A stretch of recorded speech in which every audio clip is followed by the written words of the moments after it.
Hello everyone. Assalamu alaikum. In today's tutorial, I will explain a very interesting data repository or portal or database with the name GPIA, that is Gene Expression Profiling Interactive Analysis. This is a very interesting database which contains a lot of information of cancer genomic, particularly transcriptomic data. And the data which is available on this portal is actually from the most widely used platform of sequencing, that is the Cancer Genome Atlas TCGA database. And the TCGA database has a lot of information of different cancer types, and be it solid tumors, soft tumors, uh, or other blood cancers, and so on and so forth. So what basically is the aim which I see from here is that GPA actually have expression analysis of all the data sets, and also the expression analysis and different types of statistical analysis.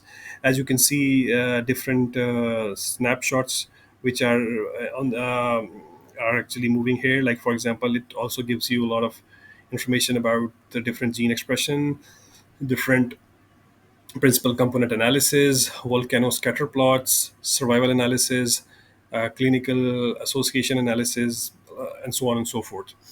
So, and that all analysis is actually done by GPA, and the data sources are from the TCGA. So I will go through the portal one by one. But first, let's see that, for instance, I want to look for a specific gene, that how that gene is actually behaving in any specific cancer type or all the different cancer types, and what is the expression pattern of that gene in TCGA. For instance, like if you see that on the left side is the different type of analysis, like custom data analysis, expression analysis, and also these are different examples. And here, these are different images from the analysis. And for instance, if I start from the gene, for instance, I write a gene name, for example, FGFR4. This is one gene. I just write this gene and I write to like do the profiling interactive analysis, and it will take us to the output. And here you see that this is the description of the gene, that FGFR4. What is the gene description, the function summary? On the right side, you can see that there is two images, one with red and one with green, and that is the expression the of this gene in different cancer patients, and how the expression is, it's higher or it's lower, and what does this mean, right? For example, the scale, the values you see here are actually the log 2 deep transcript per million plus one scale. And just to uh, uh, just forget about these technical values. I will show you basically the TPM is the transcript per million, is the expression of number of transcripts in a RNA-seq data which they get, and the values are sometimes very high, sometimes very low.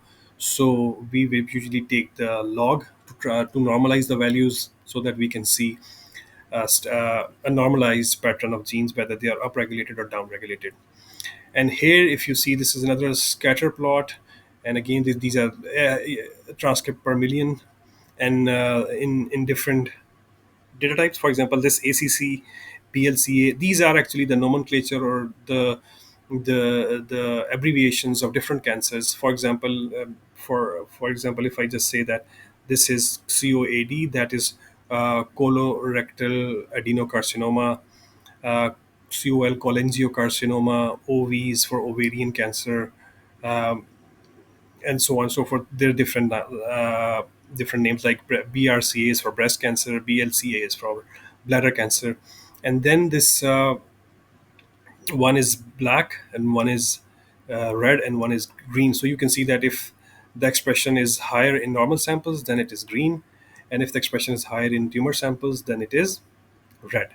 So this is the comparison. In y-axis, these are the transcript per million. On the x-axis is the tumor samples versus normal samples plot.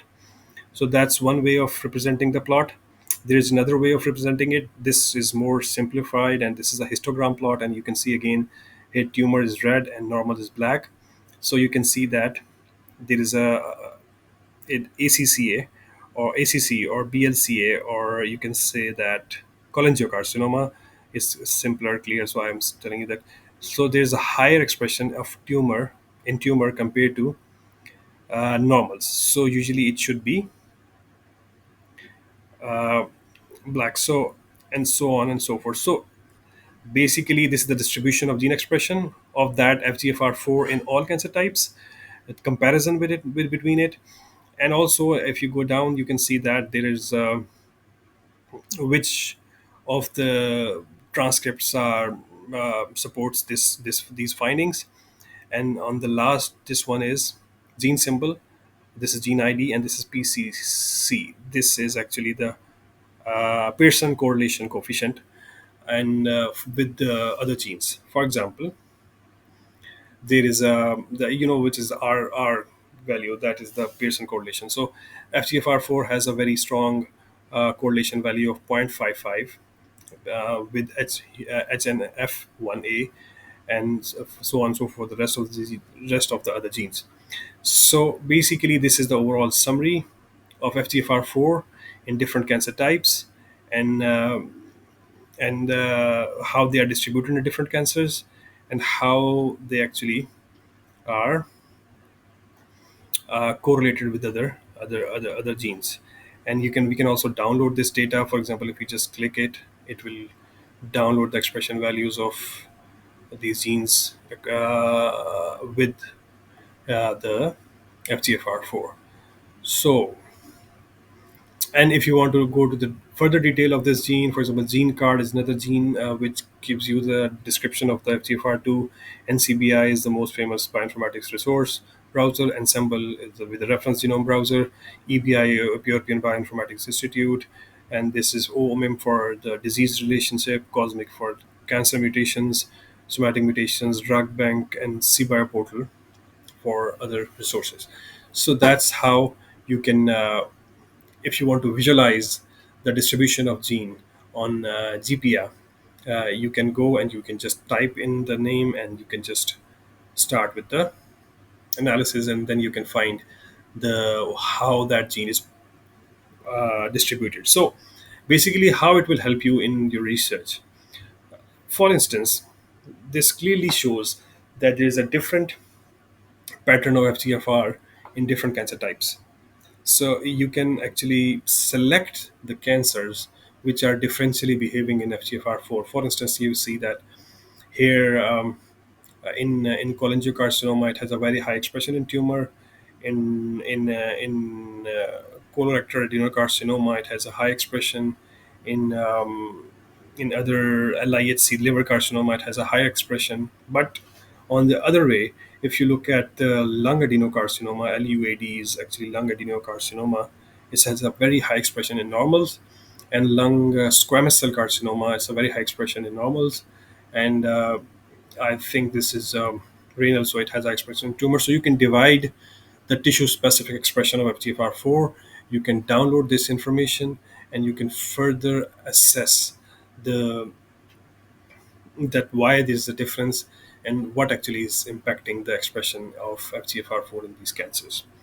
So yeah, and these are publication quality images. You can just download this plot, and you can see that this is the all of these data sets you can easily download. And next, I will show you in the next video, we will discuss how we can do survival analysis on GPA, how it will help to identify the most important differences of of any gene based on to survival, based on different clinical features, and so on and so forth. And we will take this FGFR4 as an example, and we will go through that. For instance, my one question, like why cholangiocarcinoma has a high expression, why in tumor, and why lung adenocarcinoma has a high expression in normal. And data resources, we know that this database contains information of the TCGA. So the data usually which is downloaded from um, different mainly from GDC portal, and that is processed and then analyzed, and then you can see this graphical user interface. Again, as I told you, like the abbreviations of TCGA is like BLCA for bladder cancer, BRCA for breast cancer, COAD for colon adenocarcinoma, LUAD for lung adenocarcinoma, LISC for liver, so on and so forth, and all the information of that, how number of tumor samples, number of normal samples, and this and that. I think that's enough for this tutorial. And as now we know that what is GPA and how you can see the gene expression pattern of the genes.